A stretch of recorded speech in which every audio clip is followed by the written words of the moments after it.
आणि आता बातमी आहे अयोध्येतून। उत्तर भारतातील थंडीचा कडाका वाढलाय।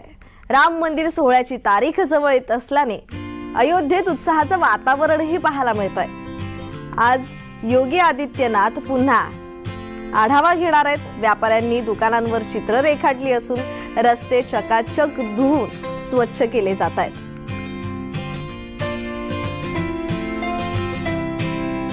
अयोध्येतून आढावा घेतला आमचे प्रतिनिधी रोहन कदम यांनी। पाहूया।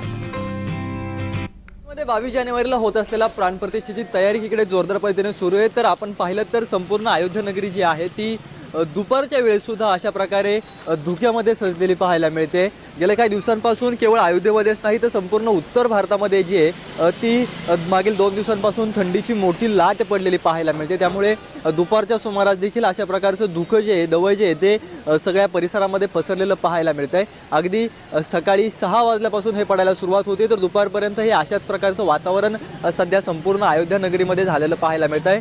तर दुसऱ्या ठिकाणी 22 तारखेची तयारी प्रगतीपथावरती असलेली आपल्याला पाहायला मिळते। रंगीबिरंगी शटर्स जे आहेत ते आता श्रीरामाच्या नावामध्ये आणि हनुमान असेल, गदा असेल, धनुष्यबाण असेल अशा प्रकारच्या रामाच्या जे आहेत त्या चित्र रेखाटून अशा प्रकारची तयारी जी आहे ती दैयत्रित्याने केली जाते। तर दुसऱ्या बाजूला आपण पाहिलं तर जसा 22 तारीख जवळ येते तशी तयारी अगदी रस्त्यांवरती पाणी मारून रस्ते साफसफाई करण्याचं काम जे आहे ते रामपथावरती चाललेलं पाहायला मिळतंय। आणि एकंदर काय तर या सगळ्या 22 तारखेच्या कार्यक्रमाची जय्यत तयारी या अयोध्या नगरीमध्ये सध्या सुरू आहे। आज योगी आदित्यनाथ जे उत्तर प्रदेशचे मुख्यमंत्री आहेत त्यांचा देखील दौरा रविवारच्या दिवशी नियोजित आहे। ते देखील थोड्याच वेळामध्ये आता अयोध्या नगरीमध्ये दाखल होत आहे। त्यांच्या माध्यमातून या सगळ्या परिसराची जी आहे ती पाहणी इकडे केली जाणार आहे। तर दुसरीकडे अशा प्रकारचे नियोजन जे आहे ते सध्या रस्त्यांवरती पाहायला मिळतंय। सुशोभीकरण जोरदार पद्धतीने पाहायला मिळतंय, परंतु थंडीचा मात्र मोठा कडाका सध्या अयोध्या नगरीमध्ये असलेला आपल्याला